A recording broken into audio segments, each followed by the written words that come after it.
Engage for Success Radio, raising the profile of employee engagement and shining a light on good practice for people who believe there's a better way to work. Good afternoon and welcome to Engage for Success radio show number 608, Redefining Engagement Through Freedom. I'm Jo Dodds, your host for today. I'm an engagement consultant working within the Engage for Success team.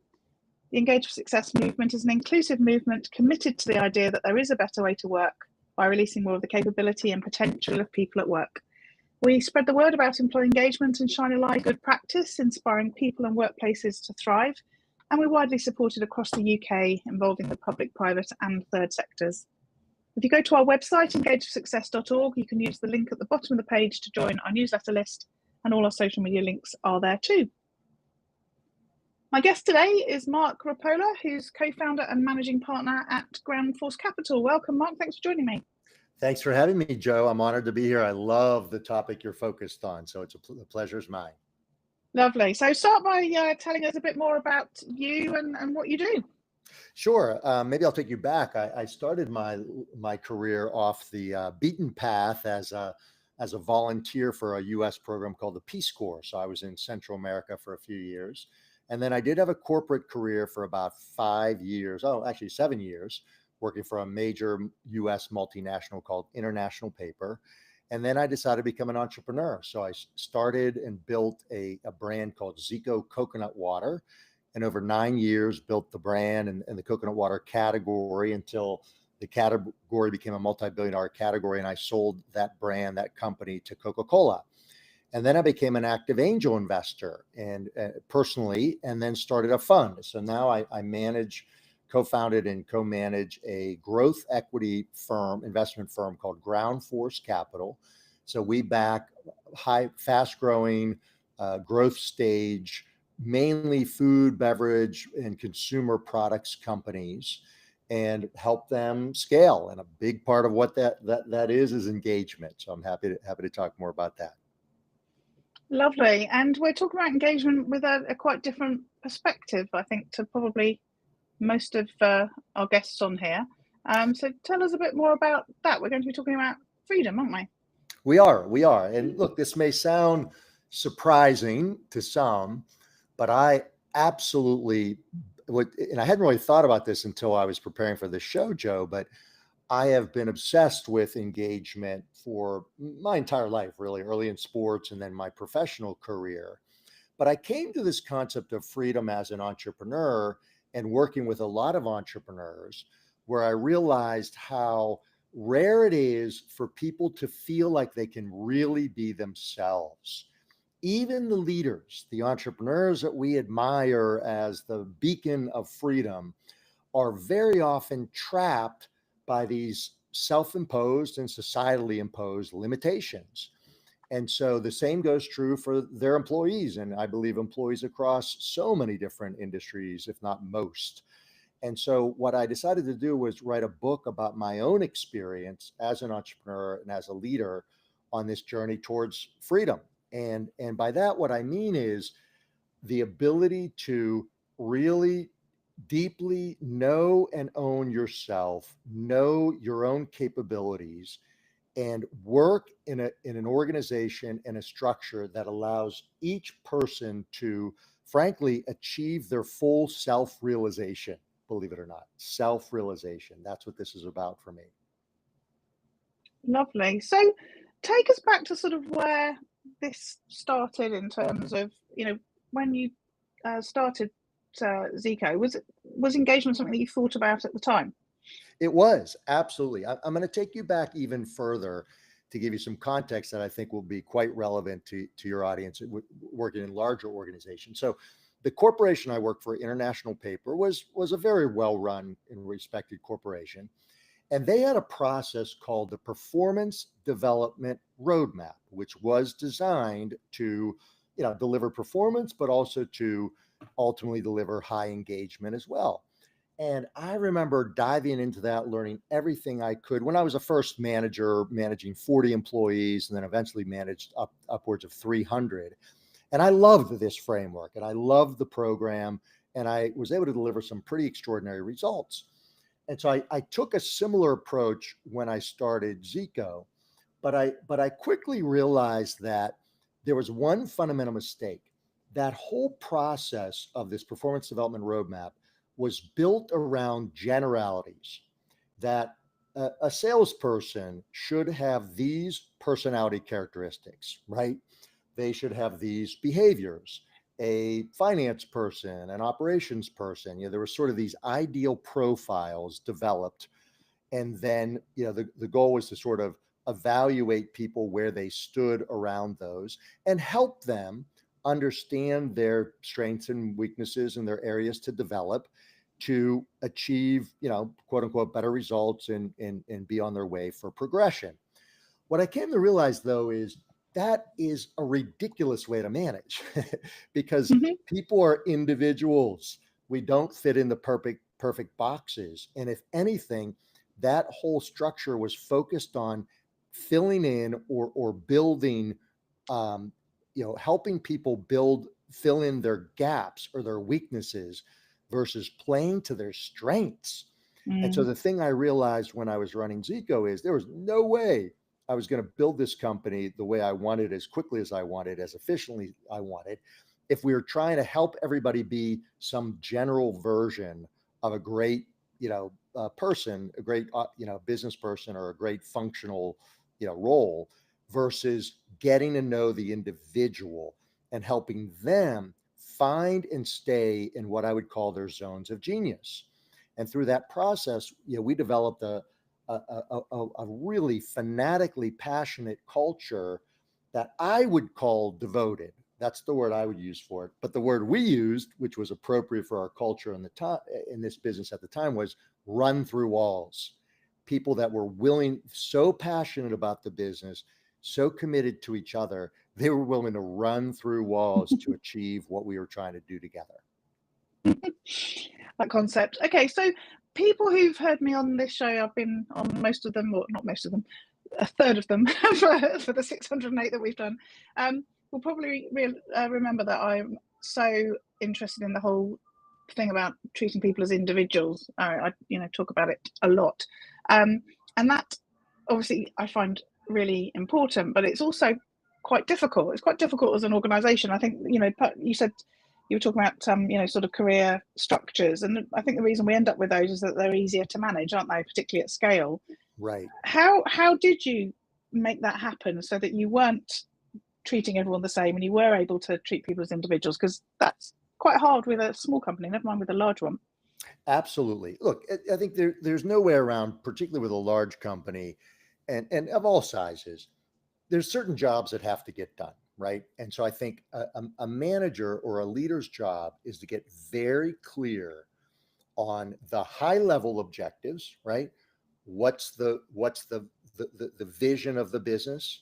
What's the purpose of the business? What are the objectives of the business? And the other layer would be, what are the values of the business? And what are the behaviors that link all of those together? Because at the end of the day, what I think is the most important factor to think about as a leader and manager is the behaviors that we believe correlate, can't predict it perfectly, but correlate with the results that we want. So I believe a good company's manager's job and company's job is those all need to be written down. They need to be living, breathing documents, but they're written down.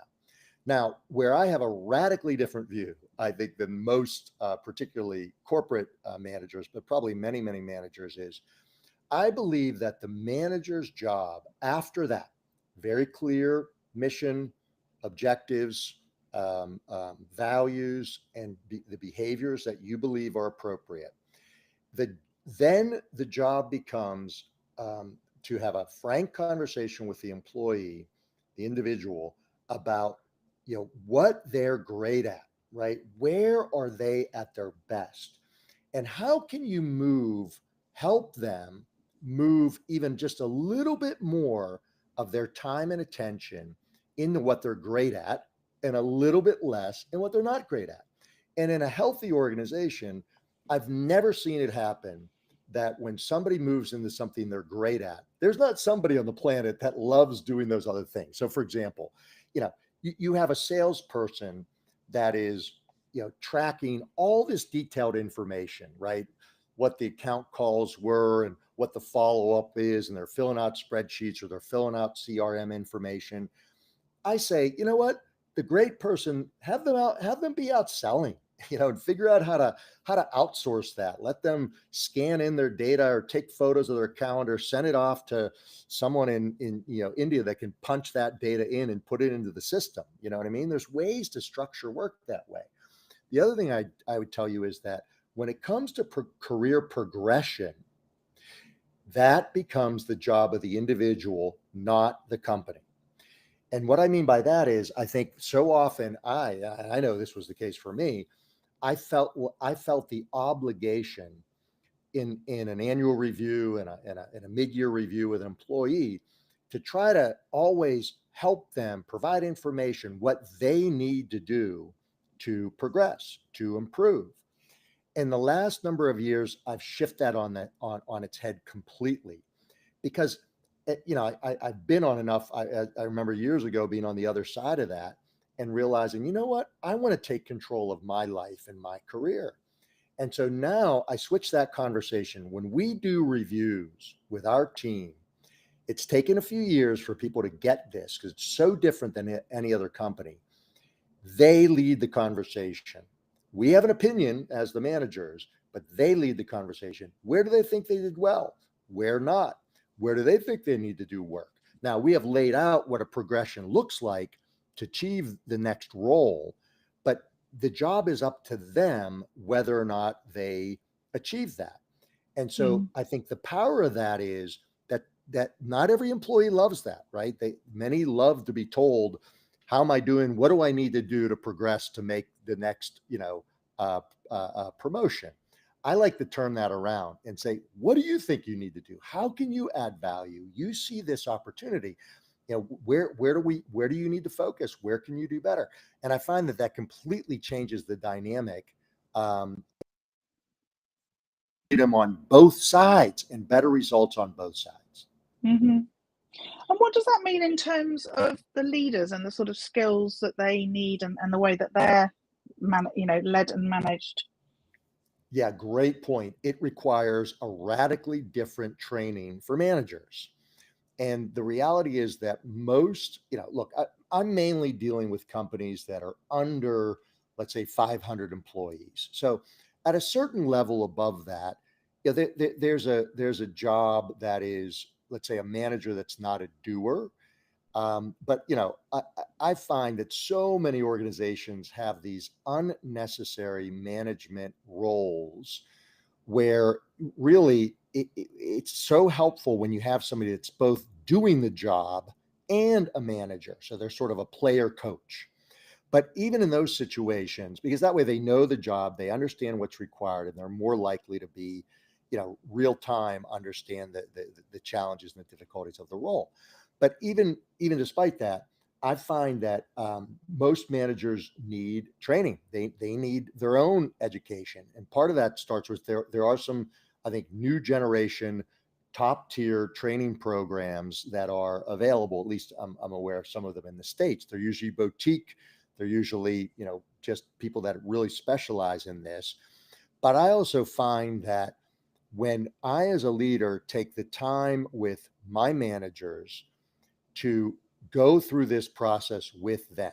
As an example, when we first changed the way we do our performance reviews, my partner and I spent a lot of time with each individual manager to make sure they understood what we were doing. They understood why we were switching the responsibility for their own development back onto the individual.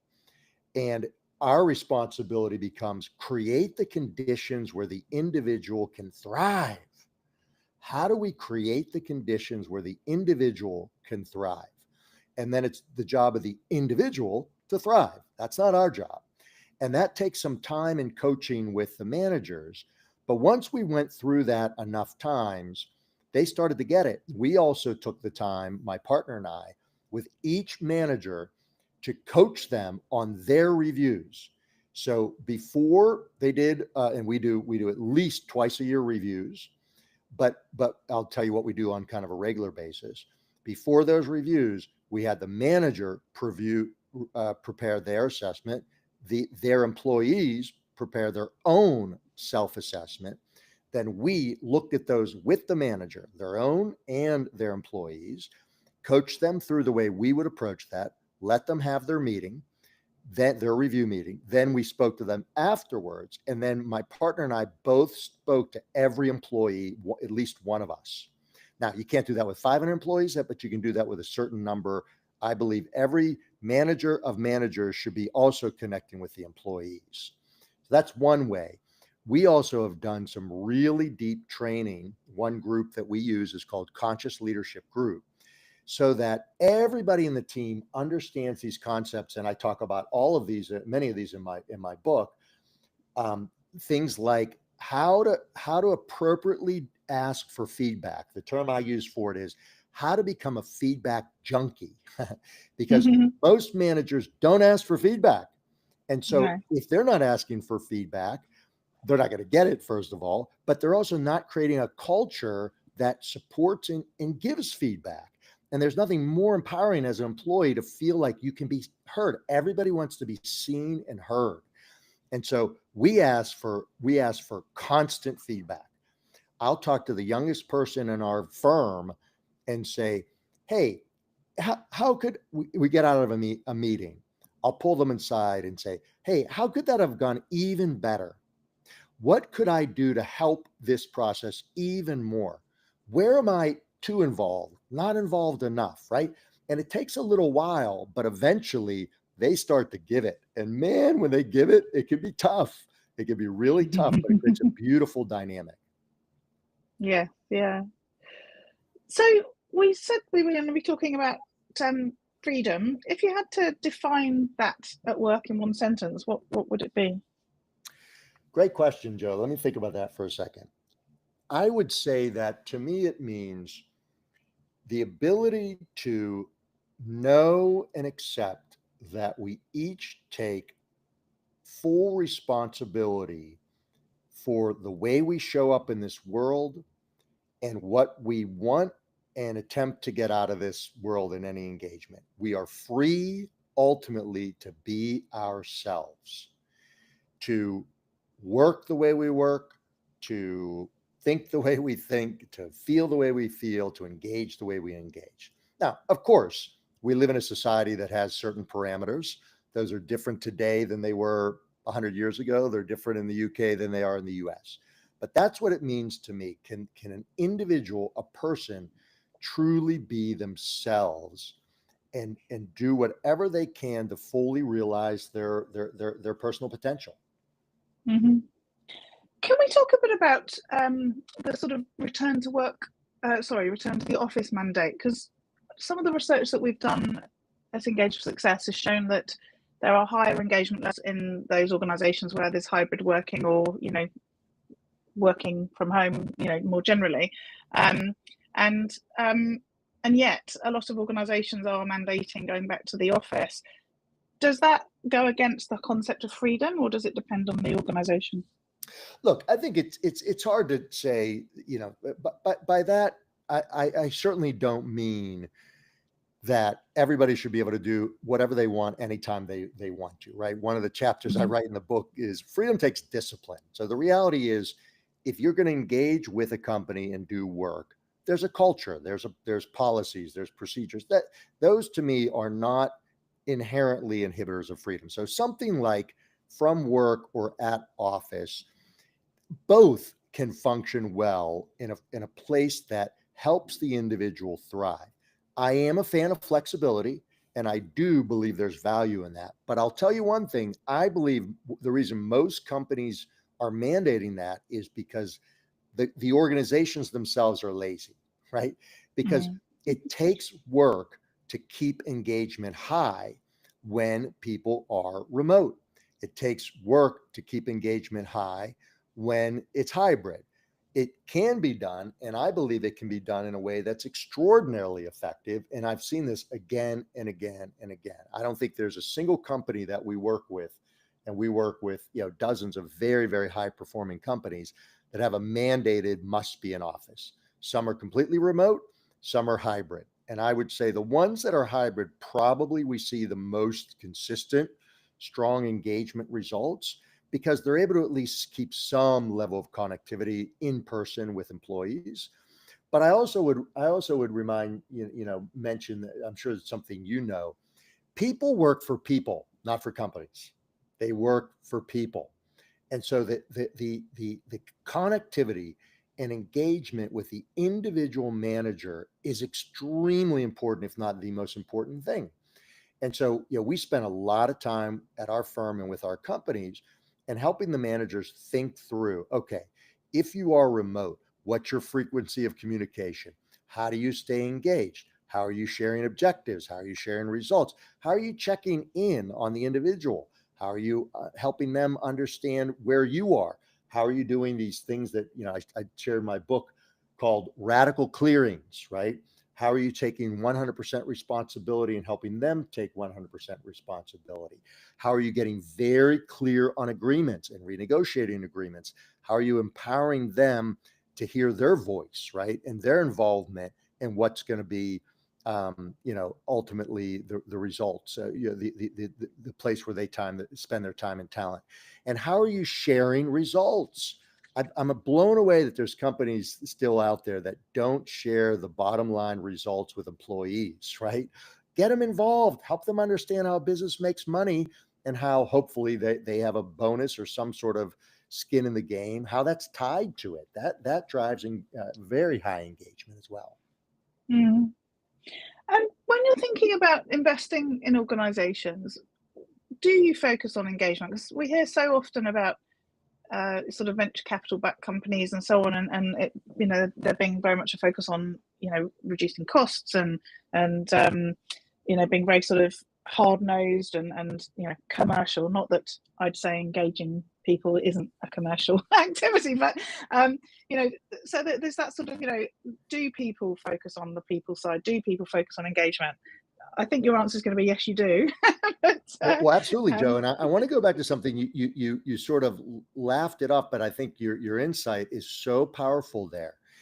The mistake people make is, oh, this isn't hard. This isn't hard numbers. These aren't, this isn't real business, right? The business is the numbers, engagement is soft.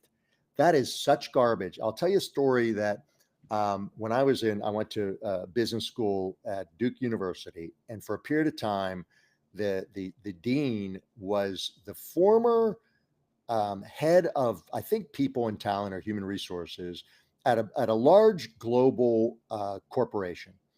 And this guy was tough. And somebody asked him, this is back when, the term was HR, human resources, not sort of people own talent. But somebody asked him, well, why is HR generally a neglected, function in corporations? And his response was, well, that's because most of the people in that function are idiots.